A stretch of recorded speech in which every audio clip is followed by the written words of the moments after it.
વડોદરા રેન્જના આઈજીપી સંદીપસિંહની અધ્યક્ષતામાં અંકલેશ્વર ડિવિઝન હેઠળના વિવિધ પોલીસ મથકોનું વાર્ષિક નિરીક્ષણ યોજાયું હતું, જે અંતર્ગત કાયદો અને વ્યવસ્થાની સ્થિતિની ઝીણવટભરી સમીક્ષા કરવામાં આવી હતી. આ નિરીક્ષણ કાર્યક્રમનો મુખ્ય આકર્ષણ ગુજરાત પોલીસના ઇતિહાસમાં પ્રથમવાર અંકલેશ્વરના પોલીસકર્મીઓને આપવામાં આવેલ કલારીએ પટ્ટુ માર્શલ આર્ટ્સ ટ્રેનિંગનું શાનદાર ડેમોન્સ્ટ્રેશન રહ્યું હતું. કેરળની આ પરંપરાગત અને વિશ્વની સૌથી પ્રાચીન ગણાતી યુદ્ધ કળાનું પ્રદર્શન જોઈ ઉપસ્થિત ઉચ્ચ અધિકારીઓ મંત્રમુગ્ધ થયા હતા અને પોલીસ જવાનોની આ નવીનતમ પહેલને મુક્ત મને બિરદાવી હતી. આ તાલીમ માટે ખાસ કેરળથી નિષ્ણાત ટ્રેનરોને બોલાવવામાં આવ્યા હતા, જેમણે પ્રથમ તબક્કે 30 જેટલા પોલીસકર્મીઓને શારીરિક સુદૃઢતા, લવચિકતા અને આત્મરક્ષણની વિશેષ ટેકનિકોમાં પારંગત કર્યા હતા, જે ભવિષ્યમાં તેમની કાર્યક્ષમતા વધારવામાં ખૂબ જ મદદરૂપ સાબિત થશે. નિરીક્ષણ દરમિયાન આઈજી સંદીપસિંહે વિવિધ પોલીસ સ્ટેશનનો રેકોર્ડ, વહીવટી કામગીરી અને પડતર ગુનાઓની તપાસ અંગે જરૂરી માર્ગદર્શન પૂરું પાડ્યું હતું.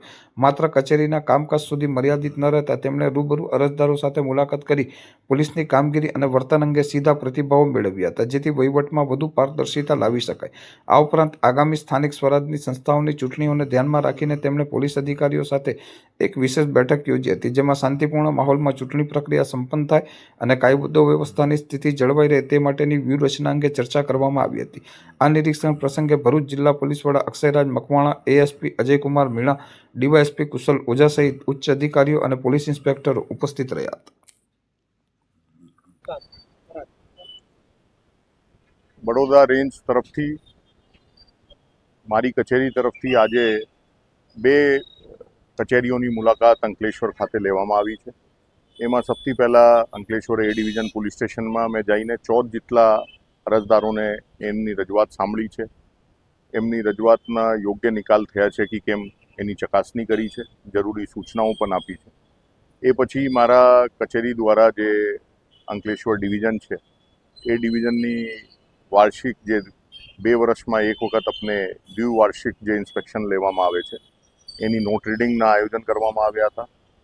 એ દરમિયાન આપણે આખા અંકલેશ્વર ડિવિઝનમાં છેલ્લા 2 વર્ષમાં કેટલા ક્રાઇમ બન્યા છે, ક્યાં હેડમાં ક્રાઇમ વધ્યા છે, ક્યાં વધારા સુધારા લાવવાની જરૂરત છે, ક્યાં સારી કામગીરી થઈ છે, એની સમીક્ષા કરવામાં આવી છે.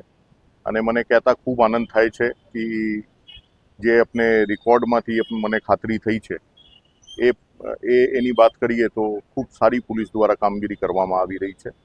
એના માટે ડિવિઝનના ડીવાયએસપી ઓઝા સાહેબને પણ હું અભિનંદન આપું છું. જિલ્લાના એસપી અક્ષયરાજ મકવાણા સાહેબને પણ અભિનંદન આપું છું. આવનાર સમયમાં પણ આ સુંદર કામગીરી ચાલુ રહે અને અંકલેશ્વરની જનતા ખૂબ શાંતિપૂર્ણ વાતાવરણમાં જીવન વ્યતીત કરે એવી મને આશા છે.